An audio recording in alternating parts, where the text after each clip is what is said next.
Hi, my name is Rebecca Powers with SLCT, and here is what's happening in Sterling and Lancaster. There will be a jazz concert featuring Guy Van Duser and Billy Novick on May 19th at 7:30 p.m. in the First Church in Lancaster. Tickets are available at the door or by going to www.firstchurchlancasterma.org. The Thayer Memorial Library will be holding a lecture on global warming and the problem it poses for penguins on May 22nd at 6 p.m. For more information, call the library at 978-368-8928. The Massachusetts Department of Transportation will be holding a public hearing to discuss the construction of traffic lights to Route 70 and 117 in Lancaster.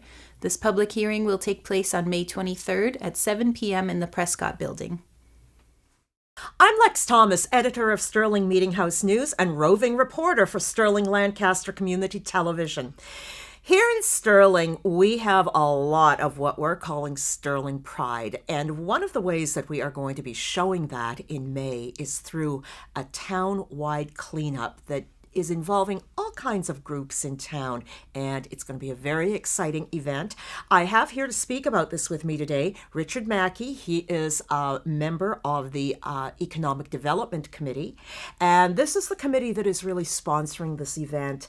Dick, welcome. Thank you very much, Lex. Thank you for coming to speak with me. No problem. So, first of all, when is the town-wide cleanup? Well, we want everybody to mark their calendars. It's May the 19th.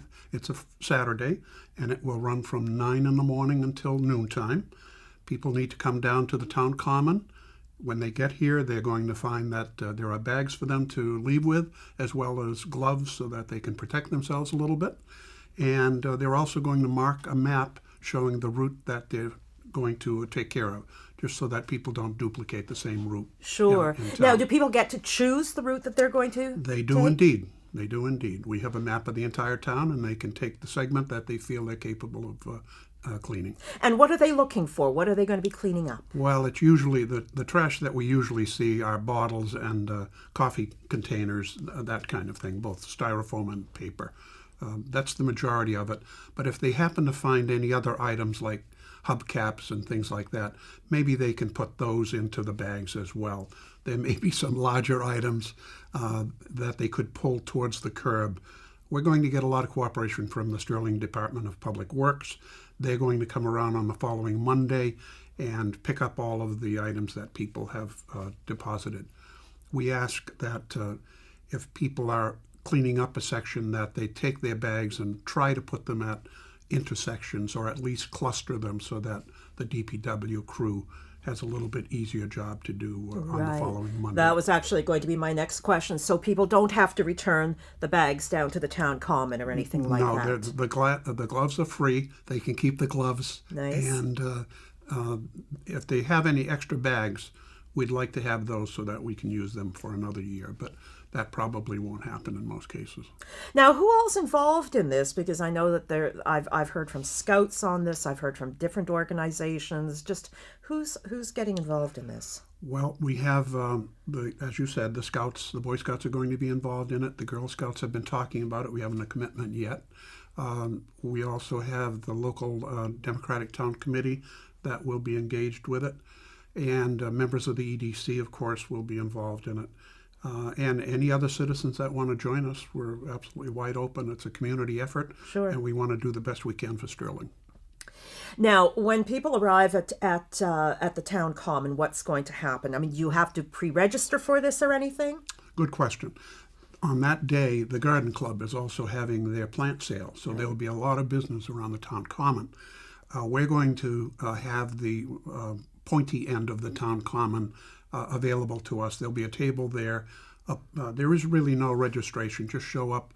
We'll provide you with all the equipment that you need, and again, ask you to mark the map so that we have an idea of where things are being done. And I believe that's also the day that Yahoo starts, also a very important program in this community. So I think it's going to be a really, really busy time in downtown Sterling. We tried, we may not be able to get the Yahoo group to work because they're already committed on a project. Sure. However, they're aware of it, and they said they would try to help where they can. Now, Dick, how did this start? What was the genesis of this whole idea? How did this come about? It came about as a result of discussions at the EDC meetings, looking for ways to make Sterling a little bit better, at least appearing a little bit better to perhaps the local residents as well as businesses that we might be able to attract. Sure. And even for people just coming through town, one thing that I was just actually editing this morning, a story about with your photos of the recent road race. Oh. And, there were people that really came from throughout the region. Right. To participate in this. So I think it's also, important in terms of making Sterling an attractive place to visit. I just, this morning as I was putting out signs about the event, I was on Route 62 and there was a young lady there picking up trash all on her own. She has nothing to do with this particular cleanup. But again, it's a citizen effort and it's the kind of thing that we really like to see in Sterling. Sure. Now, I don't want to be the bearer of any bad possibilities, but there is this thing called the big W, the weather. Yes. The weather. Is there a rain date, or are you just are you No. just doing a good dance for good weather? Well, we have our fingers crossed, but Sunday will be the rain date if there's significant rain. If it's a misty situation, foggy or something like that, we're on. Sure. If it's raining, Sunday we'll do it. Right. And of course, we're not even going to talk about the possibility of snow. That just can't happen. Exactly. This sounds to me, too, like a terrific event for families, getting the kids out and getting out and doing something as a family that's good for the community, and that it's also time that you spend together. I agree. It sends a message to young people that, this is what you're expected to do, as a part of a community. Fantastic. So that's May 19th. Save the date. Mark your calendars. 9 a.m. until noon at the Town Common. Just come down to the pointy end of the common. There'll be a table there. You can pick up gloves and bags and pick your route for cleaning up, and whatever you can do will be just a marvelous contribution to the town. And thanks to you and to the EDC for making this happen. The Sterling American Legion Post 189 will be holding a ham and bean supper on May 26th at the First Church Hall at 5:30 p.m. For tickets, call Bob Temple at 978-479-0086. The Sterling Memorial Day Parade, Monday, May 28th, will start at 11 a.m. Formation will be at 10:45 at the Hillside Cemetery. The Sterling Garden Club will hold their annual plant sale on May 19th from 9 to 11 a.m. on the Town Common. The Conant Public Library will be holding an art and writing contest for kids in grades 5 through 8. All entries must be submitted by June 7th. For more information, contact the library at 978-422-6904. I'm Rebecca Powers, and that's what's happening.